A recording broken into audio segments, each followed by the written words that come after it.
पैसा नहीं लोगों से ले, हमारे सामने आई दवाई आ गई क्यों?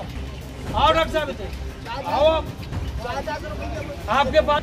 खबर झांसी के मऊरानीपुर सामुदायिक स्वास्थ्य केंद्र से है, जहां स्वास्थ्य केंद्र में दवा न होने और बाजार से दवा लिखने से नाराज किसान यूनियन के किसानों द्वारा स्वास्थ्य केंद्र के गेट पर धरना प्रदर्शन शुरू कर दिया और स्वास्थ्य केंद्र की व्यवस्थाओं को पटरी पर लाने के साथ लापरवाही करने वाले चिकित्सकों के खिलाफ कार्रवाई की मांग पर अड़ गए। इस दौरान धरने पर बैठे किसान यूनियन के जिलाध्यक्ष कमलेश लंबरदार ने बताया कि गांव में मधुमक्खी ने उनके बेटे के साथ गांव के लगभग 7 लोगों को काट लिया, जिनके इलाज के लिए सभी को मऊरानीपुर के सामुदायिक स्वास्थ्य केंद्र लाया गया, जहां दवा न होने और बाजार से दवा लिखने पर उनके द्वारा आपत्ति जताई गई और फिर स्वास्थ्य केंद्र की व्यवस्थाओं को पटरी पर लाने के लिए धरने पर बैठ गए। वहीं धरने की सूचना पर पहुंचे चिकित्सा अधीक्षक डॉक्टर RJ सिंह ने वार्ता कर व्यवस्थाओं को जल्द पटरी पर लाने का आश्वासन दिया, फिर भी किसान धरने पर डटे रहे। मऊरानीपुर से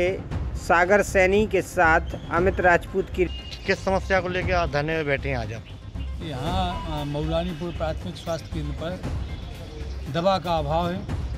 यहाँ किसी भी बीमार आदमी को दवा नहीं मिल रही। जब हमने देखा तब हमने DM साहब से कहा, CMO साहब से कहा। पहले तो मैंने अधीक्षक साहब को लगाया फ़ोन, जब इनका रिसीव नहीं हुआ तब हमने CMO को लगाया, इसके बाद DM साहब को लगाया। तब DM साहब ने इनको सूचित किया, फिर इन्होंने संपर्क किया।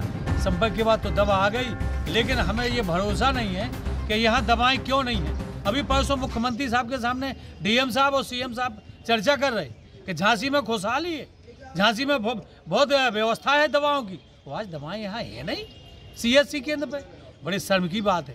किस मामले को लेकर आप CSC आए थे यहाँ पर आज? हमारे बच्चों को उसने मधुमक्खी है, बड़ी किस्म की उसको भंवर कहती है, उसने काटा है। 7 लोग इंजर्ड हैं। अच्छा। हम उनको लेकर के अस्पताल आए। यहाँ एक भी मरीज को दवा नहीं मिलती, बाहर से लाना पड़ी।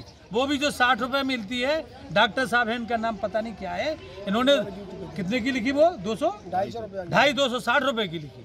तो हमें ये समझ में नहीं आता कि खुदरा मूल्य 60 रुपये और फिर 260 रुपये क्यों लगती है। आखिर हमें समझ में नहीं आता। ये बहुत बड़ा घपला है इसमें, और इसकी उच्च स्तरीय जांच होना चाहिए। एक दोषी को सजा मिलनी चाहिए।